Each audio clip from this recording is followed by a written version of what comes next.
Y quisiera hacer una crítica de una película que en estos días nos la están vendiendo por tierra, mar y aire. Me refiero a la película de Los dos papas, producida por Netflix, que tiene pues algunos actores importantes como Anthony Hopkins, que es el que representa al Papa Benedicto XVI, y Jonathan Pryce, el que representa al Papa Francisco, a Jorge Mario Bergoglio, porque le representa antes de ser Papa. Los dos papas es una de esas películas pues que desde esta nueva plataforma Netflix están difundiendo con una gran profusión. Y me parece oportuno también decir una palabra crítica, porque forma parte del discernimiento cristiano el tener la capacidad de desenmascarar, como también me dispongo a hacer ahora, ¿no?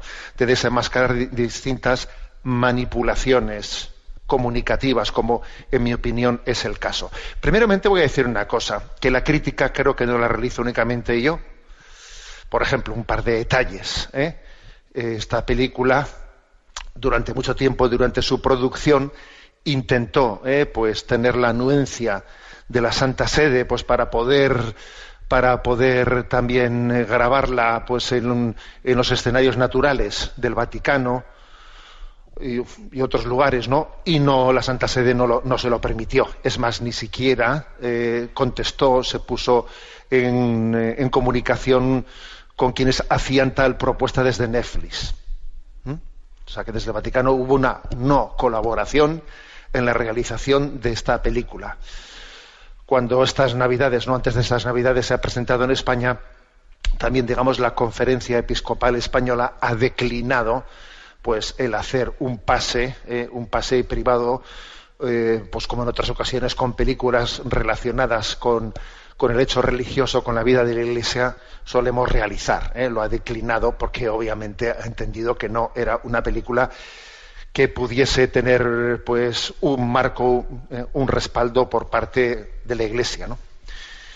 Bueno, ¿qué ocurre? Que la película es muy injusta con respecto a la imagen que pretende dar de los dos papas, del Papa Francisco y de quien sería su sucesor, del Papa Benedicto XVI, perdón, y de quien sería su sucesor, el Papa Francisco. Bueno, hay que decir que más que la película es un fiel reflejo, no de cómo son estos dos papas, sino de cómo han sido manipulados.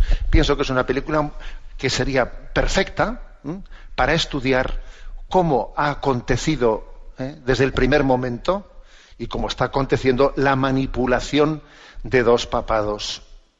Es perfecta la película porque no le falta un tópico de manipulación.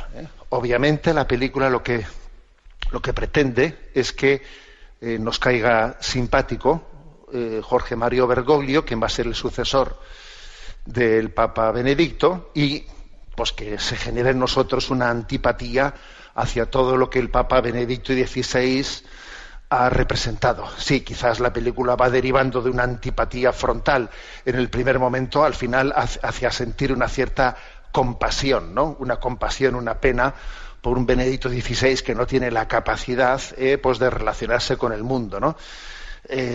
Pues el Papa Benedicto XVI es una persona rara, ensimismada, en su amor a la música, en su forma intelectual de ser, que vive en su burbuja, no tiene empatía alguna, es incapaz de dialogar con el mundo, etcétera, etcétera, ¿no? Y entonces viene Jorge Mario Bergoglio, a quien se le representa pues exactamente con todo lo contrario. Y todo ello está absolutamente al servicio de lo que es la herejía de nuestros días. ¿Y cuál es la herejía de nuestros días? Bueno, la contraposición entre la verdad y la caridad.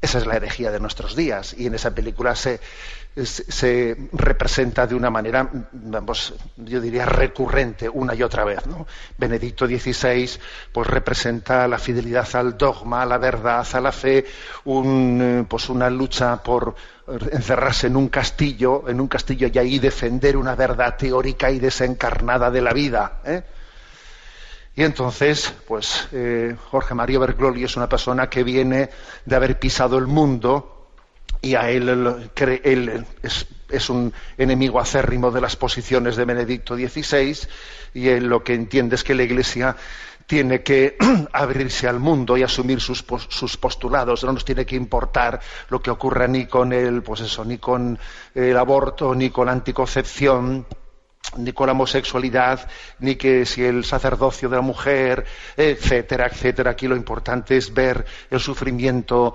de los pobres del mundo, y es verdaderamente el grito de los pobres del mundo y el grito de los desheredados los que estamos llamados a acoger, ¿no? Es una manipulación absoluta, una manipulación absoluta en esa contraposición entre verdad y caridad.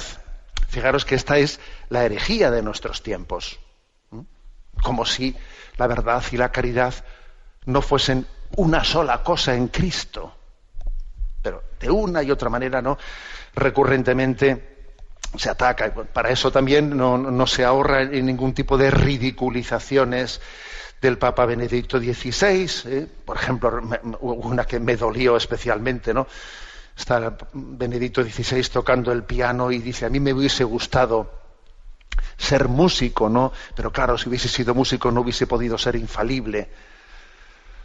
Bueno, ridiculizaciones que la verdad es que también es especialmente dolorosa la desfachatez con la que tratan una confesión del Papa Benedicto XVI. Él se confiesa y sugieren de una manera malévola, en esa confesión, pues la culpabilidad del Papa en el tema de los abusos sexuales por parte de cierta parte del clero, ¿no? Etcétera, etcétera, como si el Papa Benedicto XVI hubiese sido encubridor de todo ello, cuando sabemos precisamente que la primera medida que él tomó cuando llegó al pontificado, pues por ejemplo, fue la de tomar medidas con Maciel, por ejemplo. Fue la primera medida que él tomó al llegar al pontificado. Bueno, hay también una visión de él, como que la renuncia del Papa Benedicto XVI está tomada por el hecho de que tiene una crisis de fe, o cuando menos una crisis interior en la que no escucha a Dios, y entonces esa especie de silencio de no escuchar a Dios es la que le lleva, ¿no?, a la renuncia. Bien, fijémonos en una cosa.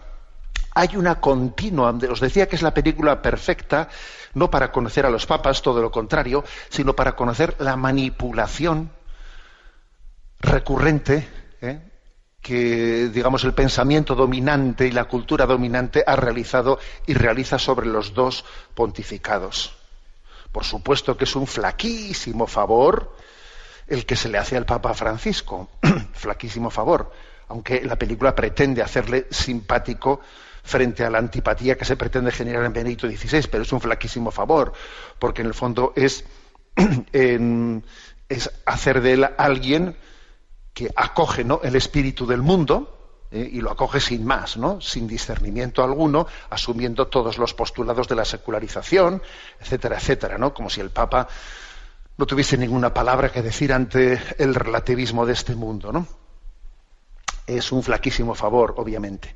Fijaros, hay una tesis, ¿no?, una tesis en este pensamiento dominante desde el cual se pretende juzgar la vida de la Iglesia. Y la tesis dominante es una proyección en la vida de la Iglesia de lo que son los esquemas de este mundo, ¿no? Según eso, en la Iglesia habría, pues, conservadores y progresistas, ¿no?, de derechas y de izquierdas, y todo sería visto desde este parámetro. Y lo cierto es que esos parámetros son absolutamente ajenos, extraños a la vida y al ser de la Iglesia. Lo cierto es que sí es verdad que hay dos iglesias, pero no son la conservadora y la progresista, la de derechas y la de izquierdas, sino que son en todo caso una iglesia que evangeliza y una iglesia que se mundaniza.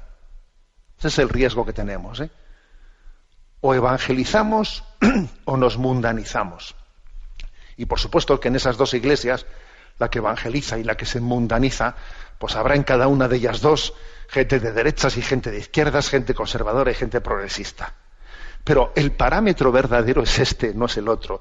Ese parámetro de izquierda-derecha, de conservador-progresista, es un parámetro con el que se quiere manipular la vida de la Iglesia y sobre todo hacernos asumir una herejía, la herejía de el antagonismo entre verdad y fe en una continua no contraposición absurda, en un dualismo inexistente en la vida, en el Evangelio, un dualismo inexistente.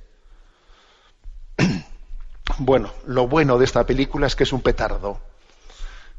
Quiero decir que me parece que es imposible que el gran público, que tenga éxito entre el gran público esta película, porque hace que sus diálogos, etcétera, pues yo creo que son bastante insufribles para el gran público, y esa es una buena noticia, ¿no? Bueno, y además hay que decir que no es esta la única novedad de la plataforma Netflix, ¿no?, en este contexto navideño, porque también, aparte de esta película de los dos papas, están difundiendo la película de la primera tentación de Cristo, una película en la que se representa a Jesucristo como un homosexual que vive su homosexualidad, a la Virgen María como una prostituta, etcétera. Una película que también la plataforma Netflix está distribuyendo. Y obviamente ha habido pues muchísimos cristianos en todas las partes del mundo que han levantado su voz contra la plataforma Netflix, pero se han reafirmado, ¿no?, en la supuesta libertad de expresión para no dar un paso atrás, ¿no?, en la proyección de esa película también blasfema de la primera tentación de Cristo. Luego nos hemos enterado de que en Brasil ya ha habido, pues, en los típicos tontos de turno, un llamado Comando Insurgencia Popular Nacionalista de la gran familia integralista brasileña, que ha lanzado unos cócteles Molotov contra la productora de esta película, haciendo que los que son verdugos se conviertan en víctimas, que obviamente es recurrir, ¿no?, a ese tipo de reacción violenta contra una película es también totalmente mundano, absolutamente contrario al espíritu del Evangelio. Y bien, en estas estamos. Hay una manipulación increíble, ¿no? Ayer me invitó pues una familia a su casa para ver esta película, ¿no? Y la verdad es que, según la veía, yo decía en mi interior que es impresionante, ¿no?, la gran manipulación del pensamiento, la gran manipulación de la sensibilidad que está aconteciendo, ¿no?, desde medios de comunicación, desde el cine también, ¿no?, en este caso. Qué gran manipulación, y qué importante es que tengamos sentido crítico para discernir, ¿no?, ante esta situación, ¿no? Y yo me hago una pregunta, ¿no? ¿Y qué hacer con la cuota de Netflix? ¿Qué hacemos con la cuota de Netflix, ¿no?, los que la paguen? Qué buena aportación sería es el dinero, ¿no?, que va a esa cuota. Qué buena aportación sería para Cáritas. Qué buena aportación sería para Manos Unidas. Qué buena aportación sería para ayuda a la Iglesia necesitada, ¿no? Qué buena aportación sería para Radio María el destinar nuestros recursos económicos allí donde se evangeliza, y no allí donde nos mundanizamos, donde asumimos todos los criterios de mundanización, ¿no? Bueno, pues este es mi comentario, que como veis, no sé si os lo había dicho, pero la película es que no me ha gustado. No sé si os lo había dicho, pero me ha parecido oportuno, ¿no?, hacer este comentario en el que, como veis, pues os he hablado con plena libertad, ¿no?, porque creo que también la evangelización requiere libertad en nuestra expresión. Y como digo, creo que es una película que no refleja lo que son Benedicto XVI y el Papa Francisco, sino la gran manipulación, ¿no?, que en todo momento se ha realizado y se sigue realizando sobre ellos.